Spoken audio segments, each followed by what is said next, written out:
Hello दोस्तों, स्वागत है आप सभी का हमारे यूट्यूब चैनल में। उत्तराखंड परीक्षावाणी सीरीज को आगे बढ़ाते हुए आज हम देखेंगे नया लेक्चर। उत्तराखंड परीक्षावाणी सीरीज हमारे यूट्यूब और ऐप दोनों पे ही चल रही है। यूट्यूब पे केवल आपको वीडियो प्राप्त होगी, जबकि ऐप की अगर मैं बात करता हूँ तो ऐप पर आपको वीडियो के साथ साथ PDF भी दी जाएगी जो कि हम पढ़ा रहे हैं। यूट्यूब पे सीरीज 5 से 6 माह में समाप्त होने वाली है, जबकि ऐप की अगर मैं बात करता हूँ तो ऐप पर जुड़ने का फ़ायदा ये होगा, आपको PDF भी प्राप्त होगी और कोर्स 2 से 3 माह में कंप्लीट आपको मिल जाएगा। इसके अलावा जितने भी महत्वपूर्ण सीरीज हमारे यूट्यूब पे चल रही है, ऐप पर चल रहे हैं, सभी के लिंक डिस्क्रिप्शन में हैं। हमारे टेलीग्राम चैनल, व्हाट्सएप चैनल सभी के लिंक दिए गए हैं। इसके अलावा कुछ भी अगर आप जानकारी चाहते हैं तो हमारे नंबर 7895127508 पर आप संपर्क कर सकते हैं। आगे बढ़ते हैं। तो इससे पहले जो सेशन हम समाप्त करा चुके हैं ये इनके आप देख सकते हैं। तो पहला चैप्टर जो है संक्षिप्त अवलोकन, ये वन लाइनर सीरीज है, आपने समाप्त करनी है। शासन प्रशासन हम समाप्त कर चुके हैं। खनिज संपदा आज हम समाप्त करेंगे। जिला सीरीज ऑलरेडी यूट्यूब पे मैं पढ़ा चुका हूँ, आपको बता चुके हैं पहले से ही। आर्थिक परिदृश्य 2 भागों में हम समाप्त कर चुके हैं। प्रमुख व्यक्तित्व के बहुत सारे भाग आ चुके हैं, तो आज हम देखने वाले हैं। और इसके अलावा जनगणना नगरीकरण भी ऑलरेडी हम समाप्त कर चुके हैं। मतलब जो भी लेक्चर हमारे हो चुके हैं सभी के लिंक डिस्क्रिप्शन में दिए हुए हैं, उसे आपने ज्वाइन कर लेना है, आपने देख लेना है। आज हम देखने वाले हैं खनिज संपदा, ये एक ही क्लास में समाप्त हो जाएगा। तो स्टार्ट करते हैं। उत्तराखंड खनिज संपदा। राज्य में अधिकतर खनिज जो पाए जाते हैं लघु हिमालय और शिवालिक से ही प्राप्त होते हैं।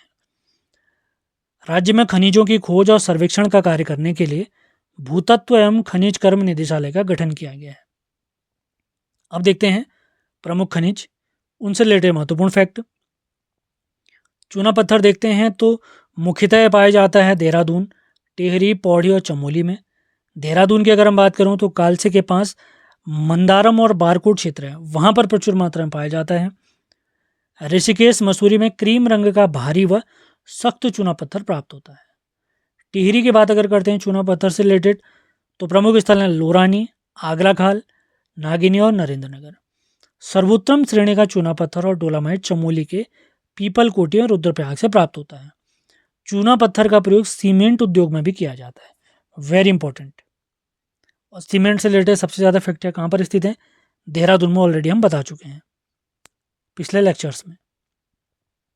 संगमरमर की अगर हम बात करते हैं तो मुख्यतः देहरादून और टिहरी में पाया जाता है। मसूरी, देहरादून में संगमरमर के 4 मिलियन टन भंडार पाए गए हैं। अगला देखते हैं। अगला खनिज है मैग्नेसाइट, जो कि अल्मोड़ा, पिथौरागढ़, बागेश्वर और चमोली में मुख्य रूप से पाया जाता है। प्रमुख क्षेत्र अल्मोड़ा का है झिरोली, पिथौरागढ़ का मैग्नेसाइट से रिलेटेड प्रमुख जो क्षेत्र है चंडाक है। चमोली में इसके प्रमुख क्षेत्र की बात अगर करते हैं तो ये जोशीमठ, तपोवन, पोखरी और मंदाकिनी घाटी। अब बात करते हैं अगले खनिज यानी खड़िया यानी चौक की। ये देहरादून, टिहरी, पौड़ी और चमोली में पाया जाता है मुख्य रूप से। मसूरी, देहरादून के पास इससे रिलेटेड जो प्रमुख खान है वो है महागांव और कियारकुली के पास, वेरी इंपॉर्टेंट। लक्ष्मण झूला, देहरादून के पास सोत नाला और नीत गांव है, वहां पर भी खड़िया पाया जाता है। टिहरी में अगर बात करता हूं तो सोंग नदी के दाएं तट पर रंगार गांव और रीरा गांव है। ये किसके लिए फेमस है? खड़िया या चौक के लिए प्रसिद्ध है। आगे बढ़ते हैं अगले खनिज की तरफ। अगला खनिज है हमारा रॉक फास्फेट, मुख्य रूप से देहरादून, टिहरी और नैनीताल में पाया जाता है।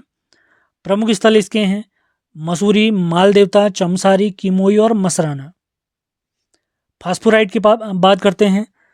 टिहरी के रंगजीवा क्षेत्र और देहरादून में मुख्य रूप से पाया जाता है। अब बात करते हैं डोलोमाइट। डोलोमाइट पाया जाता है DPT जिलों में, डी से देहरादून, पी से पिथौरागढ़, टी से टिहरी। इसका उपयोग होता है पोर्टलैंड सीमेंट बनाने में, प्लास्टर ऑफ पेरिस यानी POP बनाने में और तेजाब निर्माण में। अब बात करते हैं गंधक की। सर्वप्रथम इसकी खोज प्यारे उत्तराखंड में 1957 में चमोली के नंदप्रयाग के समीप रूपगंगा घाटी के सुदौला ग्राम में, वेरी इंपॉर्टेंट पॉइंट। इसके अलावा ये पाया जाता है गोहनाताल चमोली में, तप्तकुंड, तपोवन के तप्तकुंड और बद्रीनाथ दोनों के तप्तकुंडों में इसके साक्ष्य पाए गए हैं। और सहस्त्रधारा जलप्रपात जो हमारे देहरादून में है वहां पर भी गंधक घुला रहता है, जिससे चर्म रोग काफ़ी फायदा मिलता है चर्म रोग में। अगला है मक्षिका या पायराइट। यह लोहे का सल्फाइड है और सल्फर का मुख्य अयस्क भी है। इसका रंग पीला है, इसी वजह से इसे मूर्खों का सोना भी कहते हैं।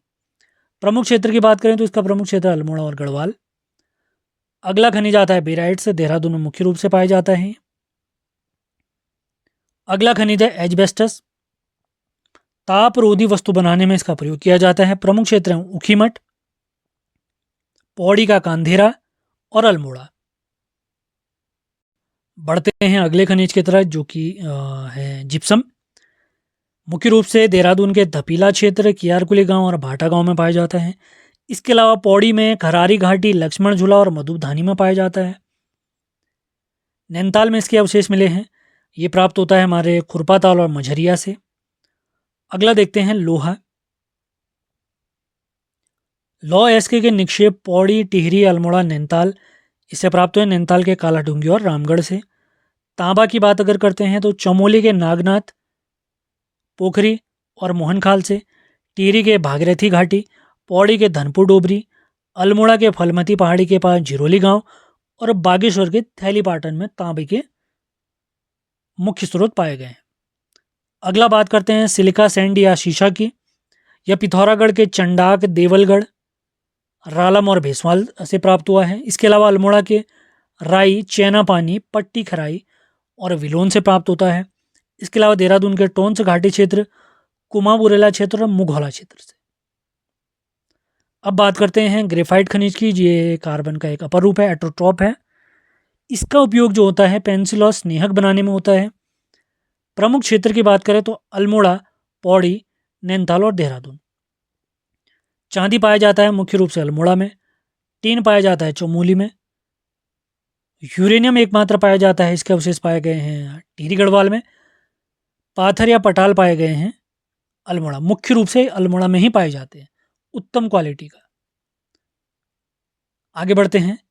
सोना कहाँ पाया जाता है? ये हमारा शारदा नदी, रामगंगा नदी, अलकनंदा और पिंडर नदी के बालू में प्राप्त होता है।